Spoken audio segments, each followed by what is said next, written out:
Ayat 40-45. Yesus menyembuhkan seorang yang sakit kusta. Seorang yang sakit kusta datang kepada Yesus, dan sambil berlutut di hadapannya, ia memohon bantuannya. Katanya, "Kalau engkau mau, engkau dapat mentahirkan aku." Maka tergeraklah hatinya oleh belas kasihan. Lalu ia mengulurkan tangannya, menjamah orang itu dan berkata kepadanya, "Aku mau, jadilah engkau tahir." Seketika itu juga lenyaplah penyakit kusta orang itu, dan ia menjadi tahir. Segera ia menyuruh orang itu pergi dengan peringatan keras, "Ingatlah, janganlah engkau memberitahukan apa-apa tentang hal ini kepada siapapun. Tetapi pergilah, perlihatkanlah dirimu kepada imam, dan persembahkanlah untuk pentahiranmu persembahan yang diperintahkan oleh Musa sebagai bukti bagi mereka."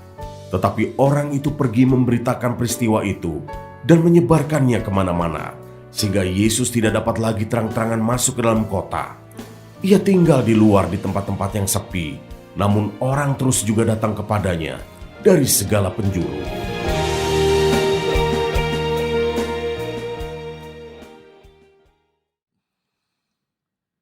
Bagi kebanyakan orang di masa lampau, kusta atau lepra merupakan penyakit yang sangat mengerikan. Oleh sebab itu, seorang yang berpenyakit kusta tidak boleh tinggal dan bergaul dengan orang-orang yang sehat.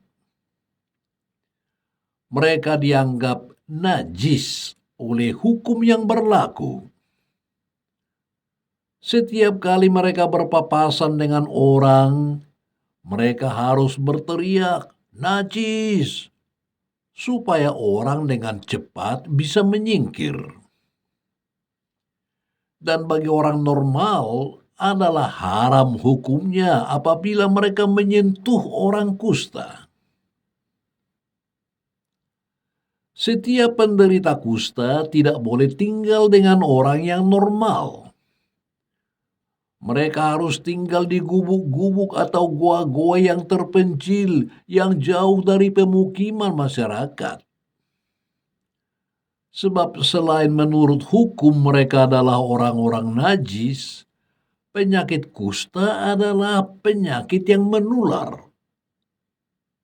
Bahkan seringkali orang yang menderita penyakit kulit tertentu sudah dianggap kusta. Terlebih lagi, penyakit kusta dianggap sebagai hukuman atas dosa-dosa orang itu, atau dosa orang tua atau leluhurnya. Mereka dikucilkan secara sosial dan religius. Yesus melawan kebiasaan masyarakat yang menyingkirkan orang kusta. Yesus mengetahui kebutuhan orang kusta ini. Ia tahu bahwa orang ini telah berusaha dengan mengambil segala kemungkinan untuk dapat bertemu dengannya. Yesus menghargai usaha orang ini, dan dia memberikan apa yang dibutuhkan oleh orang kusta ini. Yesus tidak melihat orang ini sebagai orang yang harus dijauhi atau dipandang najis. Yesus hanya melihat bahwa ada kepentingan kerajaan Allah yang harus dinyatakan melalui kehidupan orang kusta ini, yakni kasih kepada sesama harus ditunjukkan. Ketika si kusta datang kepadanya, Yesus menyambutnya. Si penderita kusta tidak yakin apakah Yesus bersedia menyembuhkannya, seperti nampak dari apa yang dia katakan kepada Yesus. "Kalau engkau mau, engkau dapat mentahirkan aku." Yesus menunjukkan bahwa dia mau menyembuhkannya. Bukan hanya dengan kata-kata, tetapi dengan menjamah dia lalu menyembuhkannya. Si kusta itu lahir kembali. Ia telah diselamatkan, diakui, dan dikembalikan ke tengah masyarakat. Ia sangat bersuka cita dan mewartakan kesembuhannya kemana-mana. Ia merasakan belas kasihan Tuhan. Hidupnya telah berubah menjadi baru. Yesus datang ke dunia untuk menyelamatkan orang sakit dan berdosa. Inilah wujud nyata keselamatan Allah telah datang ke dunia. Sebagaimana yang dilakukan Yesus terhadap orang kusta, Yesus juga ingin menjamah seluruh hidup kita. Ia ingin kita hidup dalam kepenuhan. Tak ada suatu apapun yang menghalangi sentuhannya. Seperti Rasul Paulus katakan, siapakah yang akan memisahkan kita dari kasih Kristus? Penindasan dan kesesakan atau penganiayaan, atau kelaparan, atau ketelanjangan, atau bahaya, atau pedang. Tuhan menjamah hidup kita dimanapun, kapanpun, dalam situasi apapun.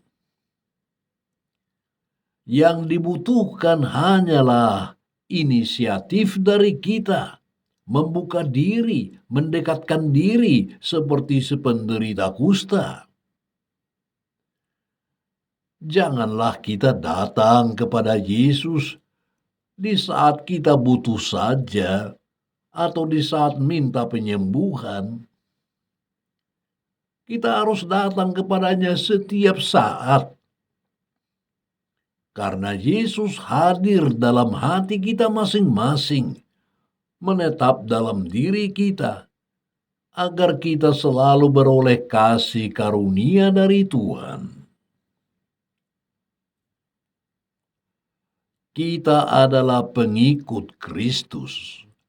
Kita menyatakan diri sebagai murid-murid Tuhan Yesus. Dengan demikian kita harusnya tahu bahwa kehidupan kita harus menjadi bermanfaat bagi sesama. Dalam artian bahwa kehidupan kita hendaknya menunjukkan suatu pola hidup yang telah diteladankan oleh Yesus.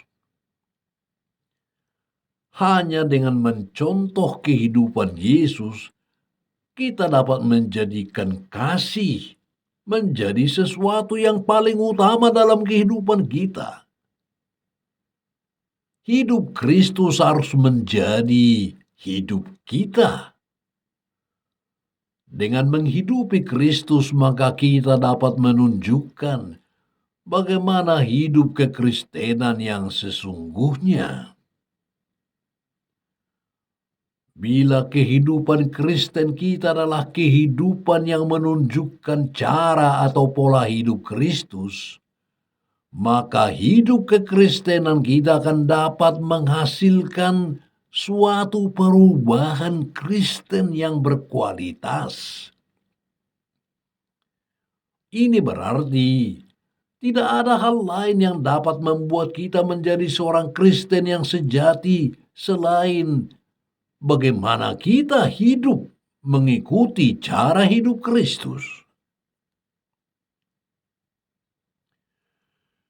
Kristus hidup menunjukkan kasih. Demikian pun kita harus saling mengasihi. Mengasihi tidak memandang muka. Mengasihi tidak melihat status seseorang. Mengasihi adalah nilai utama dari kekristenan. Sebab hanya dengan mengasihi, maka Kristus nampak dalam hidup ini. Membantu atau menolong seseorang yang membutuhkan adalah bentuk dari kasih. Demikian pun dengan menghargai orang lain, merupakan wujud dari kasih. Orang Kristen seharusnya adalah orang yang peduli dengan sesama, yang menghargai sesama. God bless you.